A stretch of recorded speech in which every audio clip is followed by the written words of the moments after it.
Սոսի հեռուստատեսության եթերում իր աշխատանքն է սկսում լուրել լատվականը, բարև ձեզ։ Գորիս և Գորհայք համայնքներին երկու աղբատար մեքենաներ կտրամադրվեն, ավելի քան 450, աղբարկղ 200-ն էլ պլաստիկ թափոնների համար։ Նպատակը աղբահանության ծառայության բարելավումն է։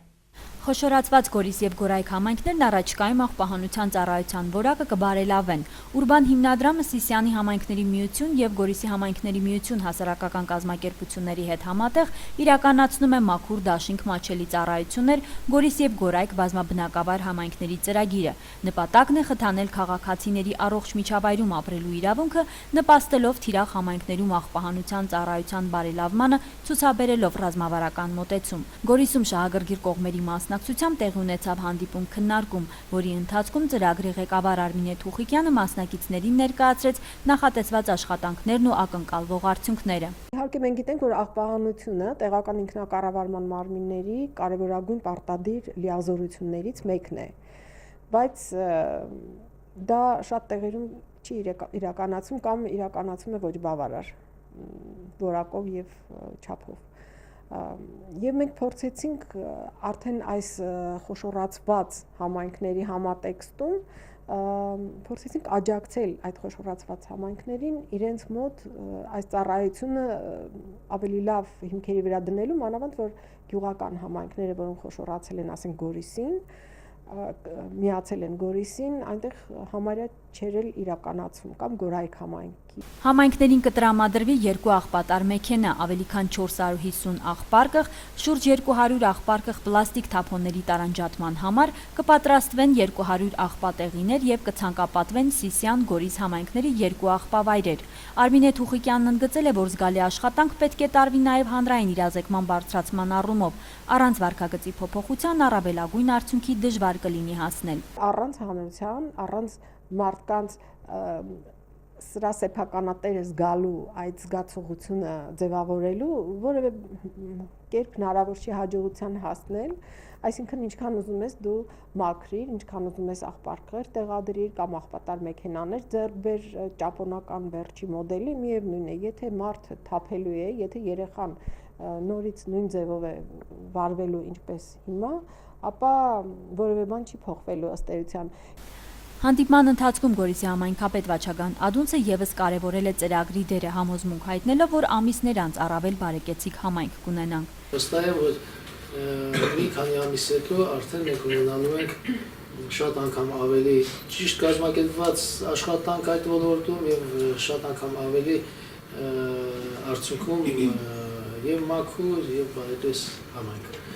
Ծրագրի վերահսկողությունը իրականացնելու է ծրագրային խորհուրդը, որի կազմի մեջ ընդգրկված կլինեն ինչպես գործընկեր կազմակերպությունների ներկայացուցիչներ, այնպես էլ անհատ քաղաքացիներ։ Տևողությունը 36 ամիս է, ընդհանուր բյուջեն 580,000 եվրո։ Ծրագիրը ֆինանսավորվում է Եվրամիության կողմից։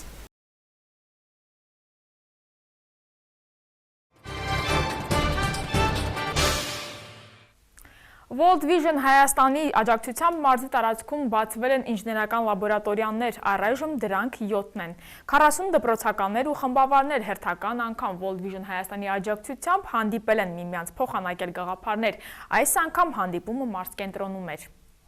Լուսինե Սարուխանյանի ձեռքին 3D տպիչի արտադրանքն է, նախագիծն ու համակարգչային շտկումները ինժեներական լաբորատորիաների երեխաների գործն է։ Մեկի վրա սարքը մոտ 8 ժամ աշխատել է, տոնածառի պլաստիկե խաղալիքները թեթև են ու գեղեցիկ։ Առաջիկայում ամանորյա տոներն են, ինչու՞ չէ, նաև որոշել են վաճառել։ Պլանավորում ենք ունենալ ցուցահանդես վաճառք նախատոնական եւ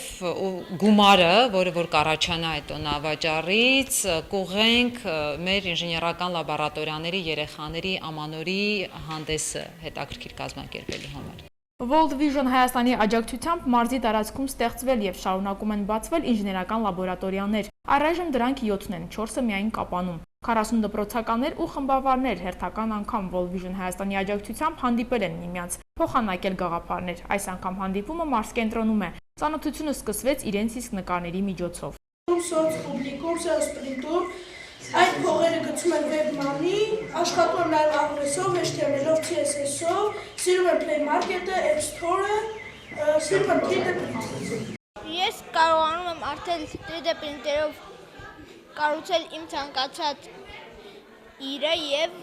կարողանում եմ գրել տարբեր ծրագրեր, օրինակ խաղեր։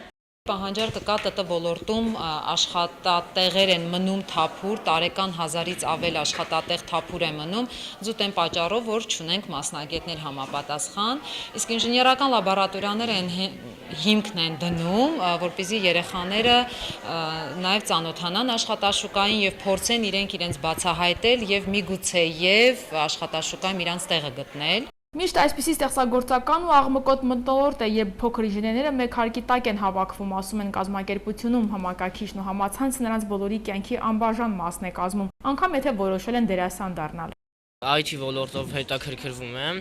ես շատ մանկուց երազել եմ դառնալ դերասան, բայց երբ որ մտա IT ոլորտի մեջ, ավելի գրավեց ինձ,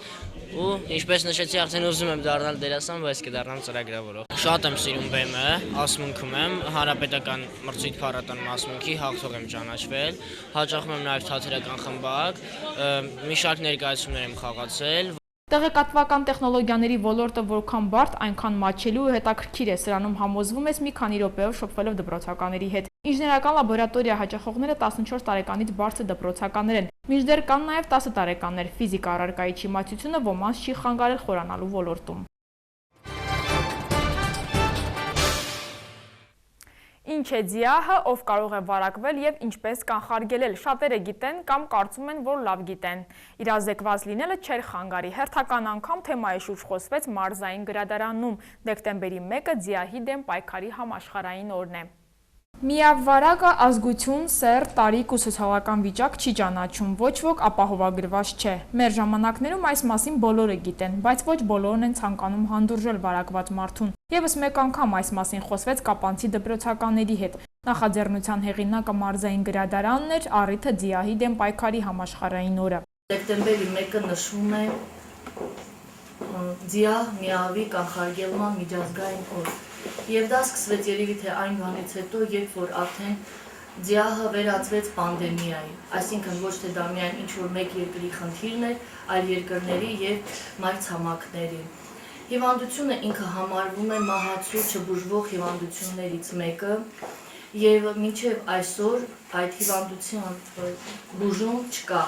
Կան միջոցներ, որոնք կարող են երկարաձգել մարդու կյանքը, մինչև այդ ՁԻԱՀ-ից մարդու մահանալը, այսպես ասած։ ՁԻԱՀ-ը միավարակի վերջնային փուլն է, զարգանում է միավով վարակված բոլոր մարդկանց մոտ, բնորոշվում է իմունային համակարգի գործունեության խաթարմամբ, որի հետևանքով օրգանիզմը անպաշտպան է դառնում զանազան վարակիչ եւ ուռուցքային հիվանդությունների նկատմամբ։ Համարվեց հիմնական դպրոցի կենսաբանության ուսուցչուհին մանրամասն խոսեց այս մասին։ Միավով վարակակիր մարդը ոչնչով չի տարբերվում, իր ամենօրյա այդ կյանքը նույն ձևով է, ինքը պարզապես վարակված է եւ այդ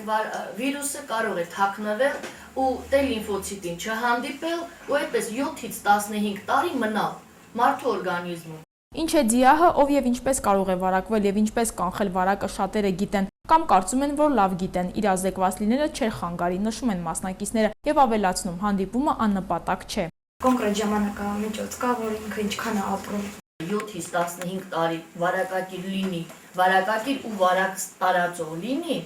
բայց ՁԻԱՀ-ով չհիվանդանա։ Եվ հետո ինքը օգտագործի դեղամիջոցներ, որոնք որ հնարավորություն կա, այսինքն դեղամիջոցը իր իմունիտետը առողջ ապրելակերպ եւ այլն, ու դա կարող է երկարաձգել։ Միավով հիվանդանալու առաջին դեպքը գրանցվել է 1981 թվականին, Հայաստանում 88-ին։ Աշխարհում միավ ՁԻԱՀ-ով հիվանդ է 30 միլիոնից ավելի մարդ։ 1988 թվականից մինչ 2011 թվականը դեկտեմբերի 1-ը Հայաստանի Հանրապետության քաղաքացիների շրջանում փաստացի գրանցվել է միավի 1136 դեպք։ Սակայն հիվանդության իրավիճակի գնահատումը վկայում է, որ Հայաստանում միավով հիվանդ մարդկանց թիվը 2500 է, որոնց մեծ մասը տեղյակ չէ, որ հիվանդ է։ Հիվանդության պայքարի միջոցներից մեկն էլ ամուր ընտանիքն է, վստահ են ներկաները։ Միակ ճիշտ ճանապարհը, միակ փրկությունը դա ամուր ընտանիքն է, մեր հայկական ընտանիքն է, դες առողջ պահեք, լավ պահեք եւ հիշեք, որ ձեր ապագա ընտանիքներում ամենաքիչը 4 երեխա պիտի ծնվի։ Կանայք են ավելի խոցելի դառնում ընտանիքում միավի նկատմամբ, որովհետեւ վիճակագրությունը ցույց է տվել, կոնկրետ ես Հայաստանի Հանրապետության մասին եմ խոսում, որ կանանց միավով վարակվածների 60%-ը վարակվել են իրենց զուգընկերներից, կողակիցներից, որոնք գտնվել են արտերկրում։ Իսկ մեր Հայաստանի Հանրապետությունի մեծ մասը գնում է այնպիսի երկրներ, արտագաղթ կամ արտագնա աշխատանքի գնում են այնպիսի քաղաքներ, երկրներ, որտեղ միավի վարակվածության աստիճանը ցուցանիշը ամենաբարձրն է, դա Ռուսաստանն է։ Միավու վարակված մարդը 8-ից 10 տարի կարող է ապրել, վարակը թուլացնում է իմունային համակարգը, մարդը կամաց-կամաց դառնում է անպաշտպան արտաքին և ներքին գործոնների ազդեցությամբ, կարող է զարգանալ ցանկացած ինֆեկցիոն հիվանդություն։ Մահացել է երկարամյա մանկավարժ Սարգիս Ստեփանի Անդրեասյանը, ծնվել է 1950 թվականի հունվարի 1-ին Ղափանի շրջանի Արծվանի գյուղում արհեստավորի ընտանիքում։ 1954 թվականին ընտանիքը տեղափոխվել է Կապան, 1979-ին ավարտել է Բաքվի մանկավարժական ինստիտուտի ֆիզիկայի բաժինը, 71 թվականին ընդունվել է աշխատանքի Ղափանի համար 27 գիշերօթիկ դպրոցը, այժմ Կապանի համար 5 հիմնական դպրոց, որպես ֆիզիկայի ուսուցիչ և մինչև կյանքի վերջն իր հոգու ջերմությունն անվերապահորեն ներդրել է մատաղ սերնդի դաստիարակության գործում։ Արևմուտքը կրկին պնդում է, թե Ռուսաստանը Հալեպում սպանում է խաղաղ բնակիչներին, Մոսկվան պատասխանում է, թե դա Մոսուլում կատարվող իրադարձություններից շեղելու փորձ է։ Ռուսաստանը չի փնտրում թշնամիներ, նրան պետք են բարեկամներ, բայց նա թույլ չի տա ոտնահարել իր շահերը, այս մասին հայտարարել է Վլադիմիր Պուտինը։ Թողարկման միջազգային լուրերը։ ՄԱԿ-ը կրկին մեղադրում է Սիրիայի հակամարտության մասնակիցներին խաղաղ բնակիչների կյանքը կամահարելու համար։ Կազմակերպության գլխավոր քարտուղարի հումանիտար հարցերով տեղակալ Սթիվեն Օ'Բրայանը հայտարարել է, որ կողմերը արհամարհում են պատերազմ վարելու բոլոր կանոնները նպատակ դարձնելով միայն հաղթանակ տանելը։ Պաշտոնյան ՄԱԿ-ի անվտանգության խորհրդի անդամների առջև ելույթ է ունեցել տեսակապով։ Ֆրանսիայի, Մեծ Բրիտանիայի և ԱՄՆ-ի ներկայացուցիչները կրկին մեղադրել են Ռուսաստանին անվտանգության խորհրդի շրջանակում Հալեպի հարցին նվիրված քաղաքական որոշումները արգելափակելու համար, իսկ ահա Մոսկվայում ասում են, թե արևելյան Հալեպի հյուսիսային թաղամասերի ազատագրումից հետո ոչ Ֆրանսիան, ոչ Մեծ Բրիտանիան, ոչ ԱՄՆ-ն, ոչ հենց ՄԱԿ-ը չեն դիմել քաղաքի ազատագրված բնակիչներին օգնության հարցում, թեպետ ավելի վաղ պահանջում էին բաց թողնել հումանիտար շարասյուները դեպի զինյալների կողմից գրավված շրջաններ։ ՄԱԿ-ում մշտական ներկայացուցիչ Չուրկինը հայտարարել է, որ անվտանգության խորհրդում Հալեպի հարցի քննարկումը կատարվող իրադարձություններից ուշադրությունը շեղելու փորձ է հենց Մոսուլը գրավելու պահին, որտեղ իրավիճակը առավել ծանր է։ Ռուսաստանը ոչ մեկի հետ դիմակայություն չի ցանկանում, նա չի փնտրում թշնամիներ, նրան պետք են բարեկամներ, բայց նա թույլ չի տա իր շահերի ոտնահարում, այդ մասին հայտարարել է Ռուսաստանի նախագահ Վլադիմիր Պուտինը Դաշնության ժողովին ուղղված իր խոսքում։ Պուտինը ընդգծել է, որ Ռուսաստանը պատրաստ է լուրջ երկխոսության միջազգային հարաբերությունների կայուն համակարգ ստեղծելու հարցում։ Պետության ղեկավարը ասել է, որ երկիրը պատրաստ է զարգացնել հարաբերությունները ԱՄՆ նոր վարչակարգի հետ։ Կարևոր է բարելավել և սկսել զարգացնել երկկողմանի հարաբերությունները իրավահավասար և փոխշահավետ հիմքերի վրա։ Պուտինը նաև կոչ է արել ԱՄՆ-ին համատեղ պայքարել գլխավոր սպառնալիքի միջազգային ահաբեկչության դեմ։ Ռուսաստանի առաջնորդի համոզմամբ Ռուսաստանի և ԱՄՆ-ի փոխգործակցությունը գլոբալ և տարածաշրջանային խնդիրների լուծման հարցում համապատասխանում է համայն աշխարհի շահերին։